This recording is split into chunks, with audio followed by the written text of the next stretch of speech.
Gloria Mercado is a disgruntled former employee of the Department of Education. She was let go because of loss of trust and confidence sa Office of the Secretary.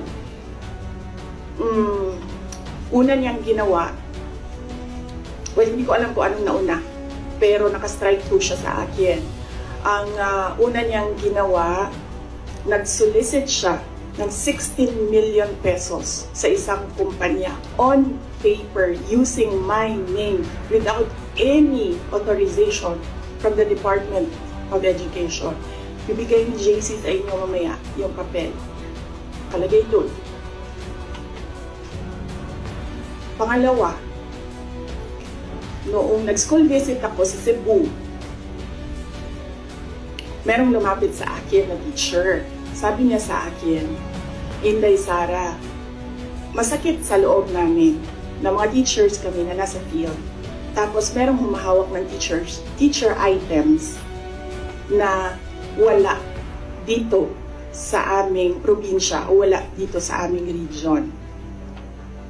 So, pinakwento ko siya. Iyon naman yung purpose ng aking mga school visits, diba, sa iba't ibang lugar ng bansa. Sabi ko, one-on-one tayo, kwento mo lahat sa akin. And then it turned out, ang HR mismo ng Department of Education, our Undersecretary, took a teacher item from Region 7, nilagay niya sa central office for a non-teaching task. Ginawa niyang executive assistant niya. Ang apelido nun, Villar. Meron niyang paper trail. So, nung bumalik ako sa central office, tinanong ko, totoo ba na meron tayong teacher item galing sa Region 7 na nandito sa atin? Totoo daw, nasa HR. HR pa mismo ang gumawa ng parang injustice sa teachers namin sa field. So, on that second point, hindi ko na pinalampas. Sinabihan na siya na there is loss of trust and confidence. And you should go.